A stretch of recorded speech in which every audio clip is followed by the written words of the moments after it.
اعوذ باللہ من الشیطان الرجیم بسم اللہ الرحمن الرحیم السلام علیکم ورحمۃ اللہ وبرکاتہ۔ شیعہ اعمال سینٹر کو سبسکرائب کیجیے، لائک کیجیے، بیل آئیکن پہ کلک کیجیے تاکہ آنے والی تمام ویڈیوز بر وقت آپ کو مل سکے۔ نماز استغاثہ، ایک کتاب جس کا نام ہے مکارم اخلاق، اس میں کہا گیا کہ جب تم رات کو سونے لگو تو ایک پاک اور صاف برتن میں پانی بھرو، اپنے پاس رکھو، پاک کپڑے سے اس کا منہ باندھ دو۔ جب رات کے آخری حصے میں نماز شب کے لیے اٹھو تو اس برتن سے 3 گھونٹ پانی پیو، باقی پانی سے وضو کر کے قبلہ رخ ہو کر اذان اور اقامت کہو اور 2 رکعت نماز ادا کرو۔ ان 2 رکعت نمازوں میں سورہ الحمد کے بعد جو سورت چاہو پڑھو۔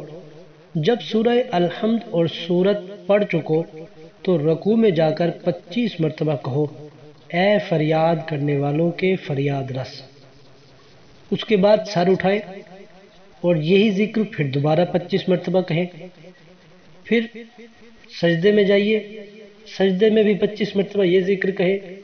پھر سجدے سے سر اٹھائے، پھر 25 مرتبہ یہی ذکر پڑھے۔ پھر دوبارہ سجدہ کیجیے، 25 مرتبہ یہ ذکر کرے اور پھر سجدے سے سر اٹھائے، 25 مرتبہ دوبارہ سے یہی ذکر کیجیے کہ اے فریاد کرنے والوں کے فریاد رس۔ ایک رکعت میں 150 مرتبہ اے فریاد کرنے والوں کے فریاد رس ہو جائے گا۔ بالکل ایسے ہی دوسری رکعت بھی انجام دیجیے۔ جب دوسری رکعت بھی آپ تمام کر لیں گے تو اس کا مجموعی تعداد 300 مرتبہ ہو جائے گا۔ پھر تشہد، سلام پڑھ کر نماز کو تمام کریں۔ سلام کے بعد اپنا سر آسمان کی طرف بلند کریں اور 30 مرتبہ کہیں، من العبد الذلیل الی المولا الجلیل۔ اس کے بعد خدا سے اپنی حاجت طلب کریں، انشاءاللہ وہ اللہ تبارک و تعالی آپ کی حاجات شرعیہ کو قبول فرمائے گا۔ اللہم صلی علی محمد و آل محمد۔